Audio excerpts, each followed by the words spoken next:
What's happening, everyone? Welcome to the Sportscast. It's me, Andy Grant. I've got Gary Judge with me from Across the Park podcast, and we're coming to you from lovely Mallorca. Although the skies are a bit clouded now, it has been a lovely few days. It has, yeah. And delightful. Been lovely. So we are recording this on Tuesday. So hopefully Liverpool is still in the League Cup by the time this comes out. Hopefully not on too crazy happens in the next few days, but bearing in mind, this is when we're recording, so whatever happens Wednesday, Thursday, Friday, we're not speaking about it. What we can speak about is football. Everton drew, which I actually been told by Musk I predicted both games to be a draw and didn't actually back it. We'll start with Everton then. Watch the game. What were your thoughts? Tower, really poor performance. Will be coming back? Yeah, coming back to haunt us, and great goal from him. Actually happy for Iwobi, to be fair. That it's good to see he's found a system, a team, a club that, you know, probably appreciates what he's good at. Didn't have the best times at Arsenal. Has ups and downs at Everton, but I think he'd probably be the first to say that he maybe wasn't playing his position, style of play didn't suit him, but nonetheless, very good goal, but poor defender on RBR, but just a really poor performance. Just not a lot of life and energy about the team. Obviously got a goal disallowed in the first half, which somewhat unfortunate, I guess, but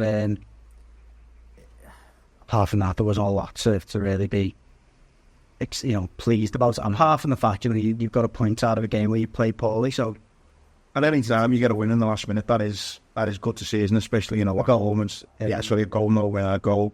It's nice to see. What I thought was interesting is how emotional Bessa was after the game. I mean, you know more about maybe him as a kind of player for your club, but really emotional in his post-match interview. Yeah, I mean, he's never really kicked on at Everton. We came in at a time when we didn't have a striker. Neil Maupay was our only forward at the time.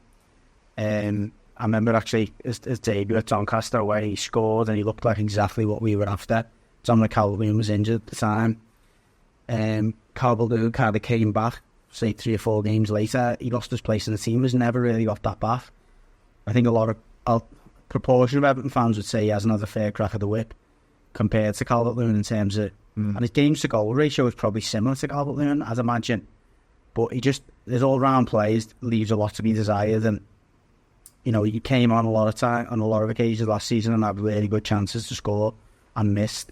On some occasions he was unlucky, sometimes it was just a lack of composure, but I think it's just probably pent up frustration and emotion and it's desperation to want to be a success. I think he's that type of player who wants to be loved and wants to, I think all players do, but particularly in his case, he come from Indonesia, he was all idolised and he was the main man, and he never really had that at Everton. And he does, again, I don't know him personally, but he does seem to be quite an emotional guy and passionate about, doing well. So, nice. I think, he's one of them players that most of the time somebody say, you really want him to do well, but he's not he's a little bit short of what you'd want around Premier League for a Premier League striker. And with the performance itself, like you say, not accurate. I point out, you kind of a bit last week saying, Marco Silva coming back, they could beat us, so I'm guessing as all, I think before the game, he said to me it's going to finish 1-1 today, and, both teams are going to have a go. I'd have probably took that. It was just such a disappointing performance on the back of some decent performances as well and some decent results. So I think taking the positives out of it, we've retained that unbeaten run, if you like. I don't think it'll be a demoralising result for the players. Obviously, I don't think 1-1 against Fulham is a disgrace in anyone's book. They're playing very well this season. I said in the preview, I actually thought they might have beat us, and they were minutes away from doing that. So I think the result is disappointing. It's just a really disappointing performance at home. And again, another one that probably just goes against Sean Dyche in terms of his credentials to take the team forward beyond the season. Interesting. Have you got the weekend? We're away. Should have definitely checked that before we cleaned up the check. 3 runs of the third, haven't I? Yeah, no, it's alright. You'd expect me to know what we've got next, wouldn't you? No, I'm not bad way on your fixtures. Isn't it mad how many teams play each other in the League Cup and the League at this time of the season? Yeah. Brighton in the League Cup and then this. Southampton and City, I think, or Arsenal, I think, have got them. Or Chelsea's. I don't know. There's another team that plays it twice in a week. Who have you got then? Southampton? Southampton away. Again, in my defence, I'm still on holiday, so We are on holiday recording. I'm switched off a little bit from because I know I'm not back for the weekend. But yeah, we've got Southampton away, West Ham away after that, then another frigging international break, which is burning my head out. It's the last one left, I don't know, isn't it? Yeah, well, another one, and then Brentford and home when we come back. But Southampton away, West Ham away. I mean, West Ham got a good morale boost and win against Man United. Southampton, pretty hopeless. They're in the League Cup as well. Yeah, so they are, yeah. So, I mean, there's no doubt where their priorities are going to lie, though. They're definitely going to be, fully motivated to get that result that we can. But fancy goals in that one. I don't rate Southampton, but they've shown in most of their own games that they can compete and get goals. But equally, we're not doing so bad away from home. So I think I said to you, either 2-1 or 2-2. Mm-hmm. I think that'll be really tough for you. I think Southampton. I think this season, and I know me and you disagree on this, but I think out of all the seasons I can think of, sometimes you can just say, you know what, those teams aren't good enough for the Prem. They're going to go straight back down. These teams that have come up, granted, they're not the teams that they were of old, but they've got names like, Southampton, Leicester. Do you know what I mean? The big names, the big clubs that you think of. And I just don't think that kind of 3 up, 3 down is going to be the same this season. And I think Southampton. I think other things, what we've seen so far, Leicester will probably be okay. I haven't seen enough from Ipswich to Southampton to convince me that they're staying up this season. And by the way, you're right, they might still go down, but what I mean is it's not, when they can come up you straight away going, it's a nice story, but they're probably going to go straight back down.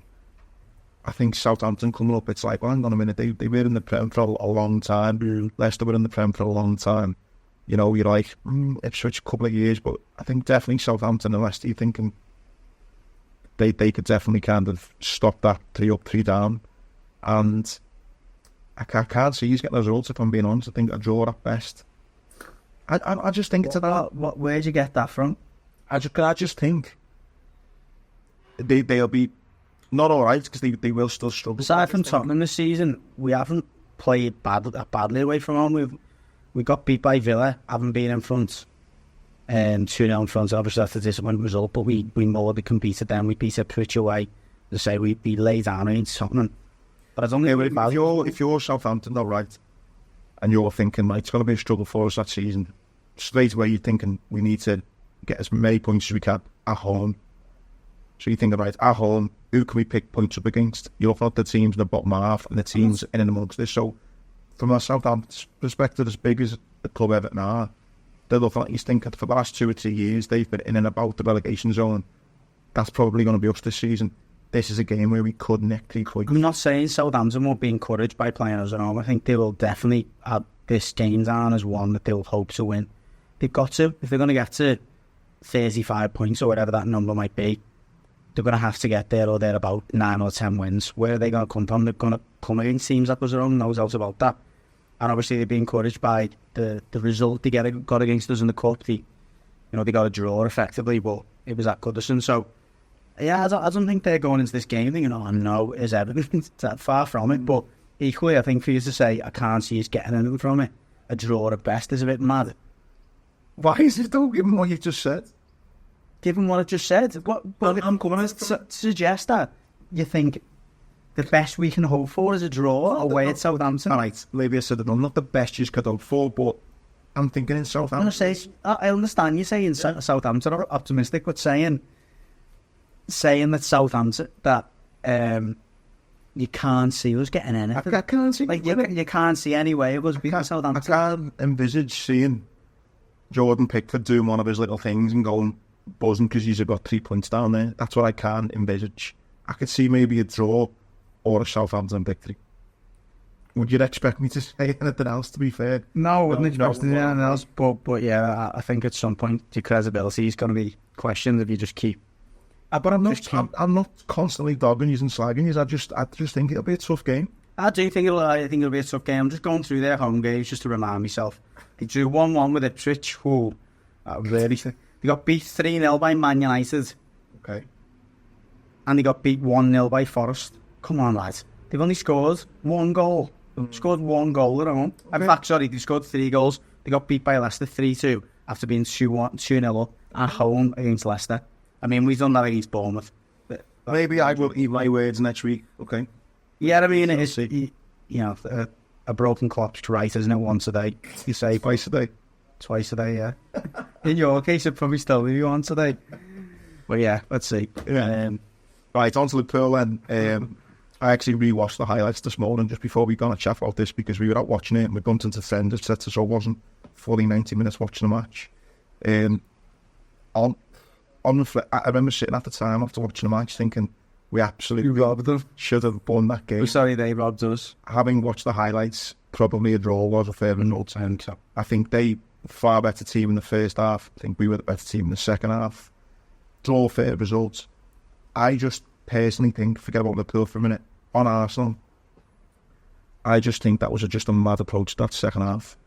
It was like as if they played with 10 men. Like, and I know you're going to call it with your reasoning now, what we already spoke about off there, but for them to be 2-1 up against essentially one of the title challengers at home, you know, at R4 on a Sunday kickoff, so the crowd are really up for it. Boss atmosphere, 2-1 up, and just almost take the foot off the gas and just sit back and try and defend the 2-1 lead. I just thought it was bizarre. Yeah, so fair enough. I think for the benefit of everyone who's watching who didn't hear our off-the-air conversation, my point was Saliba was already out. Gabriel gets injured pretty much the start of the second half, so they're left with 2 full-backs playing centre-back.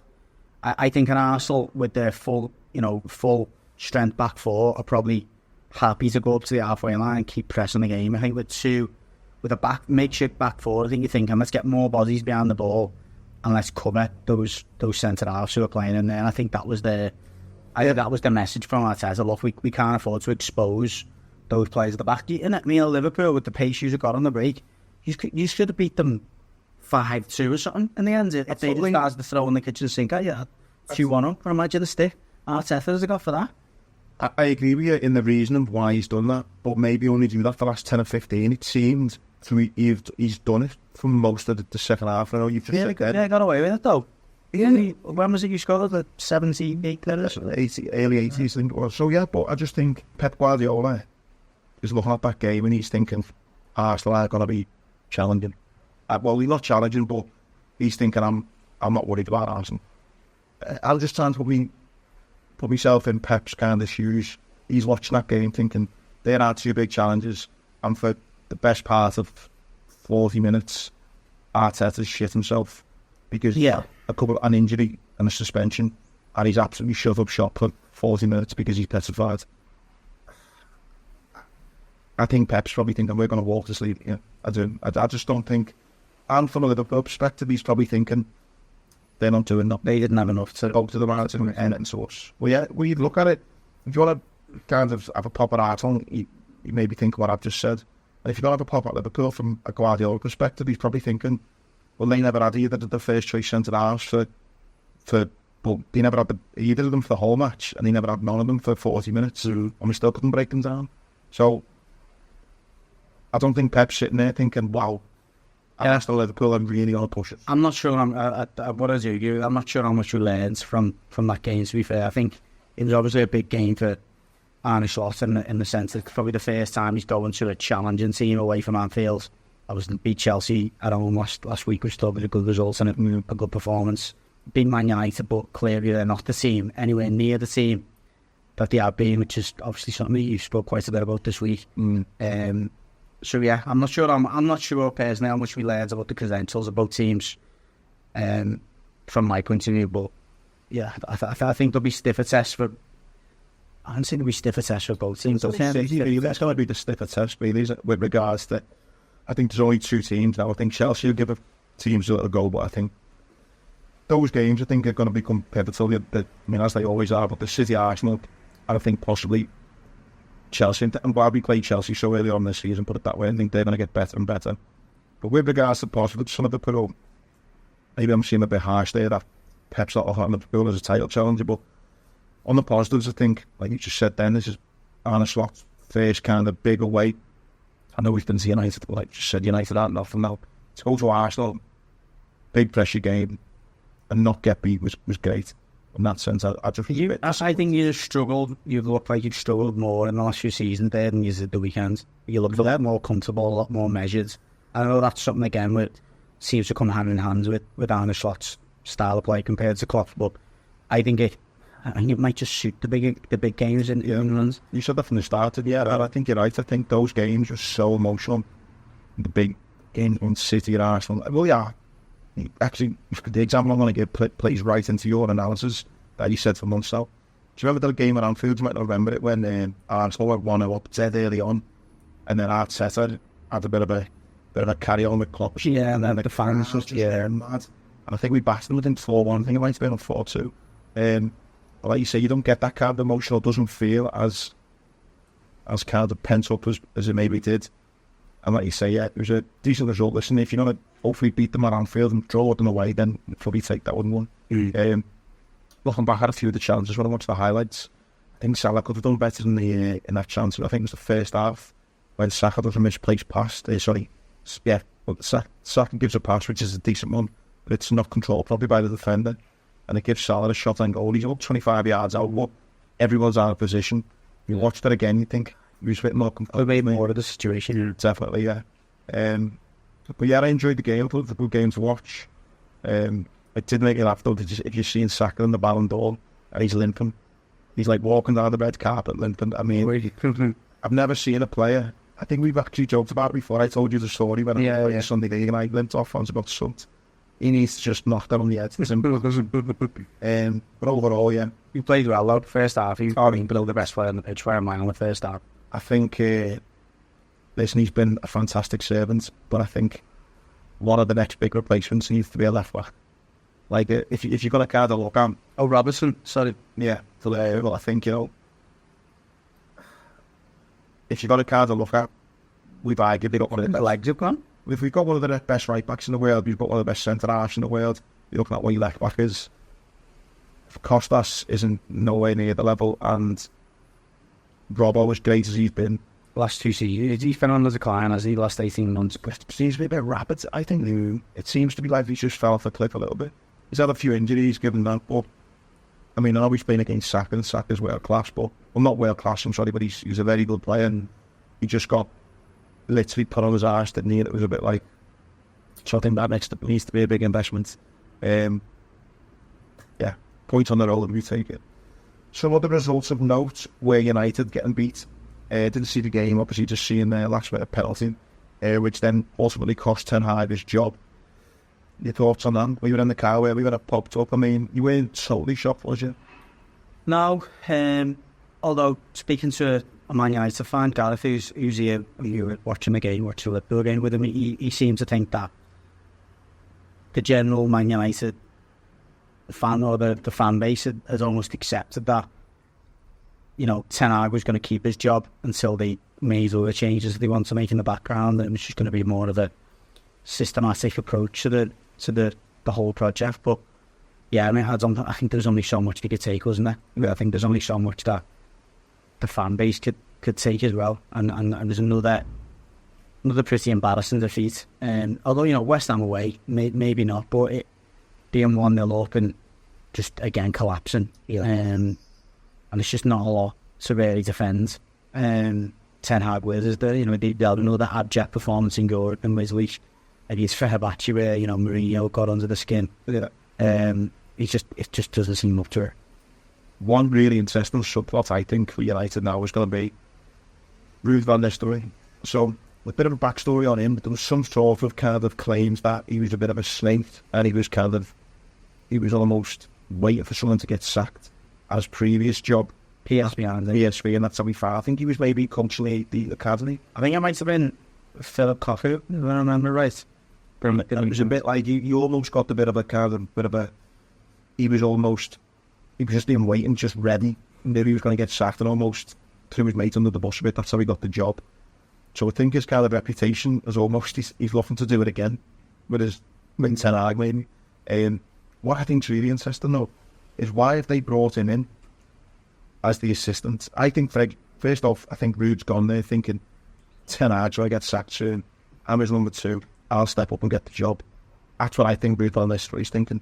But now, there's talks on Amiron, the Liverpool side to get, and there's talks on Shadowman. So, if you're Ruud van Nistelrooy and you're thinking, right, I'll go to United, Ten Hag's crappy, so I can get the sack.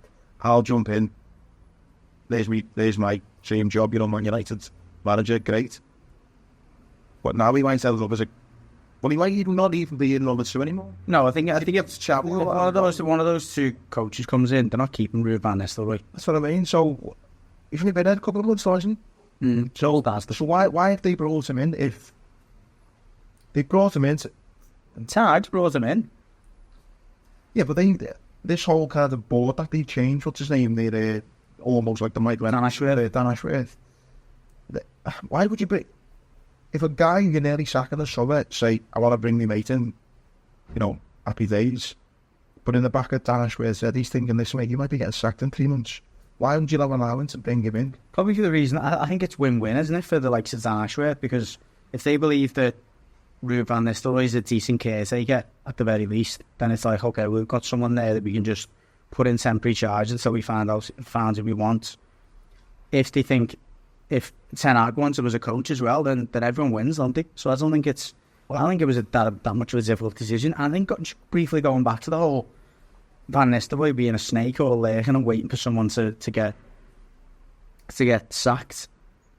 I think most people, I'm not saying most people, I think most industries are like that, aren't they? If you're an assistant to someone, you kind of either wanting them to move on at some point so you can take over, or you're demonstrating that you're able to take over if and when that time comes. No, true, but I just think then on a personal level for Van Nistelrooy, he's made a massive mistake. Because he's gone there, he's been in the job a couple of months. We'll soon see, won't we, as you say. It's interesting stuff. If Van Nistelrooy takes over and only win 10 games on the bounce, he's getting the job, isn't he, permanently? Of course, but if he's been there a couple of months, he's had a couple of months as a number 2, and then they go, right, your mate's been sacked, thanks for the 1 or 2 games you took over, but now we're getting shabby and see you later. Well, yeah, well, if that happens, then it's awkward, isn't it? It's been a bit of a shocking career move for him, has it been?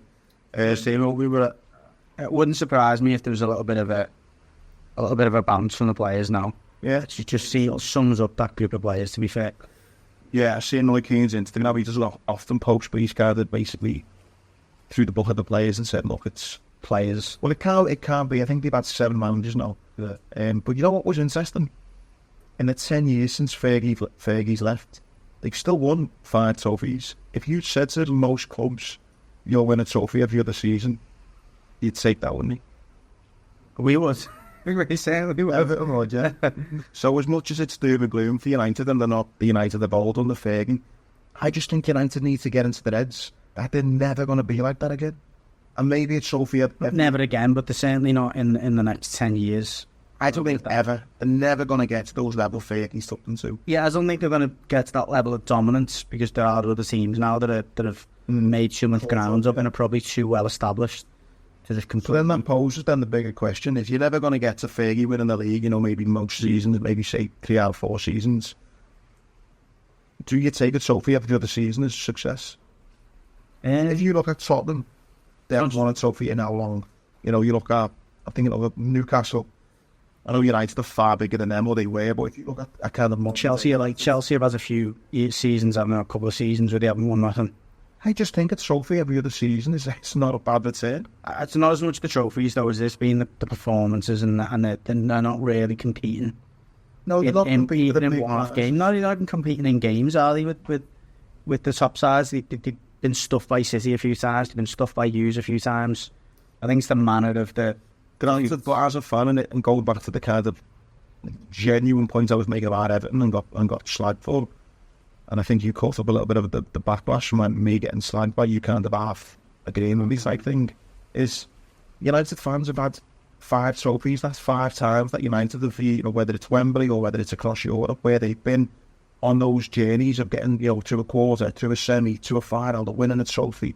They're on the pitch, they're on all. They've had 5 of them in 10 years. Tottenham have had then. So, yeah, slag the managers, slag the performances, and and wish that they were what they once were, but you know what? It hasn't been terrible for them in some ways. It's a fair point. And else on 40 Cole Palmer, maybe just finish on him. What an absolute beast. I mean, I've had him in my fantasy football season. I've captained a few times. What a pass. I mean, probably pass of the season. I was just opening Newcastle up. Goal wasn't bad. His goal, well, we could have had two easily as well. It was so lucky with the offside. I just think what a player, and although I'm not necessarily that bothered about England, I just think if England are going to have any type of success, yes, Harry Kane is the baller who, puts the ball in the net. But if you want a ball who's absolutely going to dictate play, I mean, I was initially more Bellingham than I am Palmer. I think as time's gone on, I'm thinking build it around Palmer more than Bellingham because what a play. No, I agree. I don't label it Outstanding. Away from the Prem, we had La Liga, El Clasico. 4-0 to Barcelona from Barca at the Bernabeu. No one I don't think would ever have thought that. Real Madrid, I really lucky not to go 1-0 up to Mbappe, but then after that, Barca just kind of ran away with the show. And I think if I'm right, about 6-7 points clear. Only 10-11 games in, maybe I think in La Liga, but you're wondering all this talk about kind of Trent going to Madrid and stuff like that. Madrid and Madrid, I think sometimes they absolutely piss the league and they win the Champions League more times than they don't. But they've got it in them to have that off season where they're just off and out. Yeah, I think anyone was expecting Barcelona to turn it around as well as they have, versus last season where they were. They finished third last season.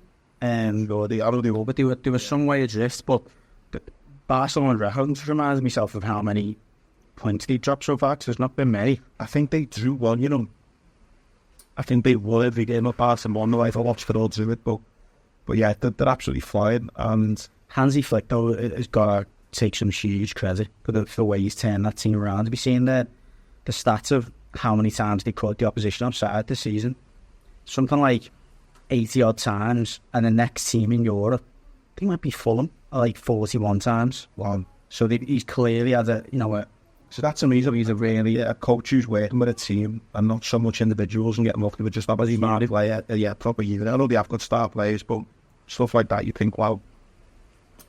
Keep on Real Madrid for a second. 2 bits. One on Trent. His remarks, I think Jim Carragher's already basically alluded to this, but his remarks are very much like Real Madrid, come and get me. He's talking about he wants that. He said he'd rather win the Ballon d'Or than he would, I think, the World Cup. I think he went to said or something like that. As Jamie Carragher points out on, I think it was Monday Night Football, if you're going to win the Ballon d'Or, you're probably going to have to play the Real Madrid, aren't you? Yeah, unless you have an extraordinary season like Rodri has, with club and country. But I think the chances of Trent doing that, obviously with England, he's not always a shoe-in to play for England, is he? No, I think for Trent to stay at Liverpool and win the Ballon d'Or, you'd need Liverpool to win the league. Liverpool says they probably win the Champions League. And you'd need him to be getting maybe 10 plus assists and 5 plus goals. Yeah. You'd probably look at that. And I'd go as far to say you need England to make you win something. Yeah, I think so, yeah. Do you know what I mean? Because otherwise it's just so difficult in his position, as great as he is. You just can't see it happening, can you? And at what point to Liverpool kind of say that? Because we're in November now, pretty much. Still doesn't seem to be. Oh, you were saying there's a really sign a contract there. Wasn't happening. I don't know where that came from. I wasn't having either. Yeah. But in our group chat, one of the lads said, "Oh no, I think he's gone. I think he's made his mind up. I think he's gone." Where would that? And this is another one for another podcast. Where would that put Trent? From a Liverpool player point of view, because I hear Carragher talking about the McManamans and then the Owens. Does he sit in that camp? I mean, he will. Yeah, he will. Listen, I think younger fans now will forget how good Michael Owen was, how good Neil McManaman was. They were both great. None of them get spoken about. Yeah. None of them.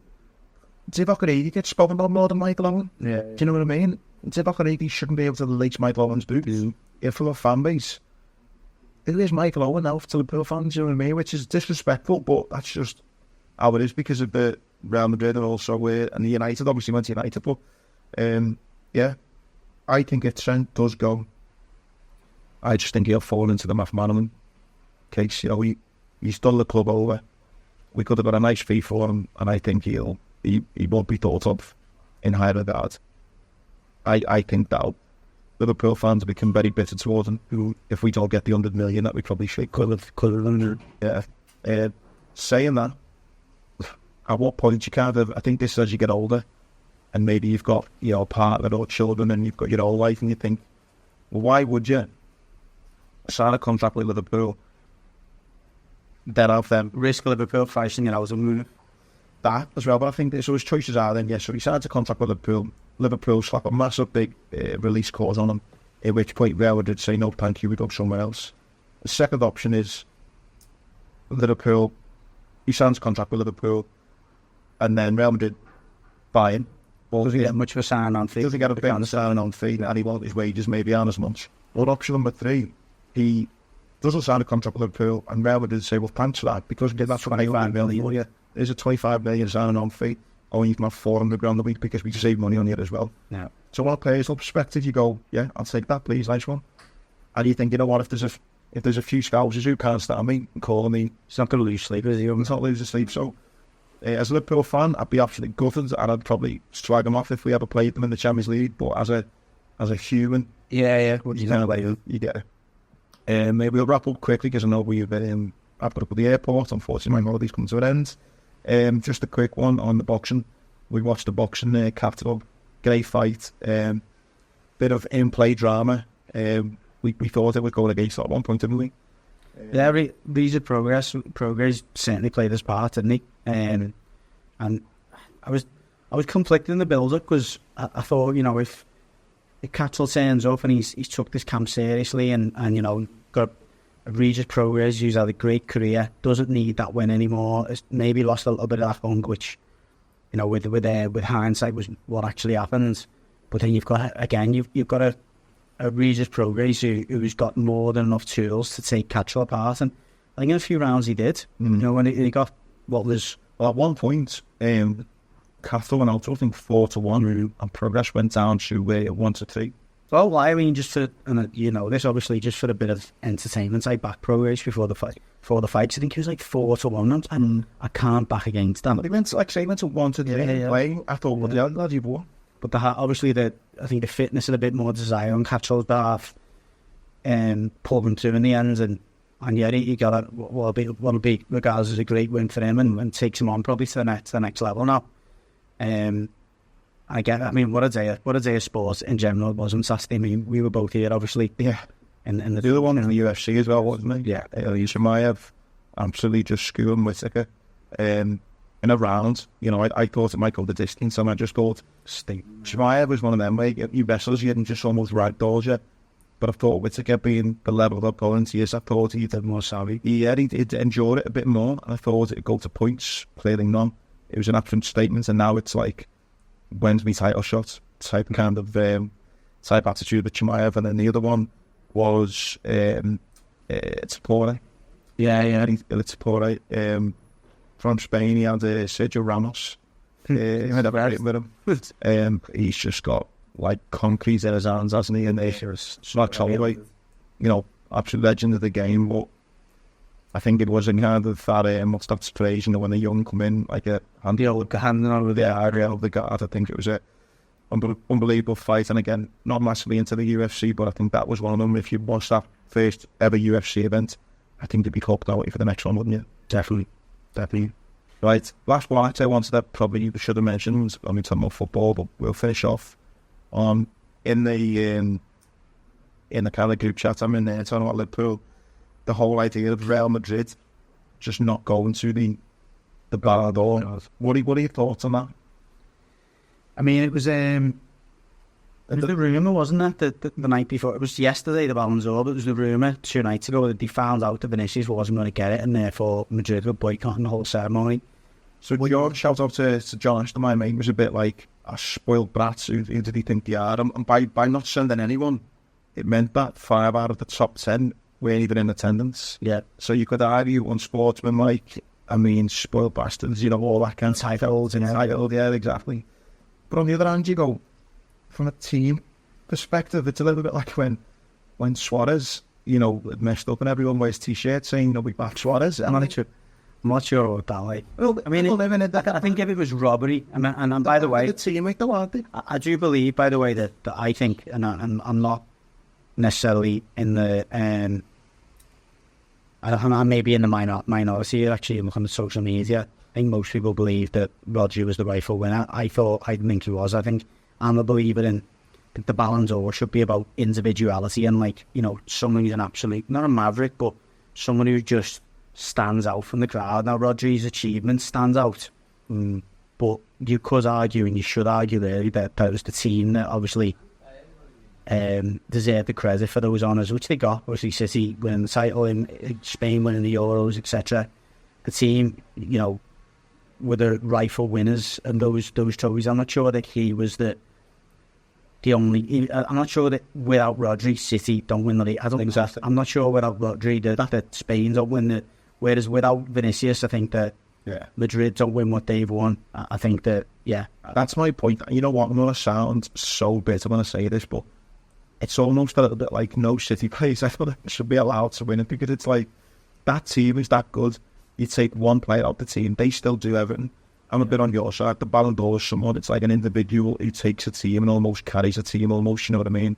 And like, you look at that list now when you put Rodri in there, it sticks out. Well, the last one who was kind of on there that you wouldn't kind of think was, I think, Cannavaro one. You look at a defender and you go, but he did win the World Cup, to be fair to him, that year. But yeah, they're all players who make a difference, like Modric, you know what I mean? When he won it that year, he slipped in it, some big assists, big moments, big goals. Yeah, it's an unbelievable player, but I think on the whole, Real Madrid not send everyone. I kind of, as much as I don't like Real Madrid, all the heartache they caused me, there's a bit of me that thought, you know what, I had to stick up for the teammate, and I quite liked it. Yeah, no, I think where you might be spot on with your comparison is, and I mentioned this morning, we were talking about it, what Vinicius has gone through in terms of the racism and all that, and like coming through the other side, he had some horrific abuse from fans in Spain, and for his, and for Brazil as well, and to fire all that and put all that behind him and get better and better. I think for so many reasons he was deserved as winner, and maybe, as you say at the start, maybe that does justify his team goal. No, that's horrible, isn't that? Yeah. He deserves to not get that away. Yeah. Right, we'll wrap this up. Like you say, I'm unfortunately going to the airport. Sorry, we did miss one, and Muscular Killers for not mentioning it. Again, as Scousers we should. Another good win for Joe Maguire as well. Oh shit! At the weekend on the undercard of the Castle fight. Didn't get the stoppage. I think he wanted, but it was another dominant performance. I think he won every round. Again, I think for him it's on to bigger and better things. But obviously Peter's got his big fight coming in. But well done to Joe for the win at the weekend as well. Yeah. Well done, Joe. Right, thanks everyone for watching. Yeah, apologies, it's a bit ad hoc sitting here like this. We are on holiday, but hope you enjoy it. Please, like, comment, subscribe. Let us know in the comments what you think, and we'll see you next week.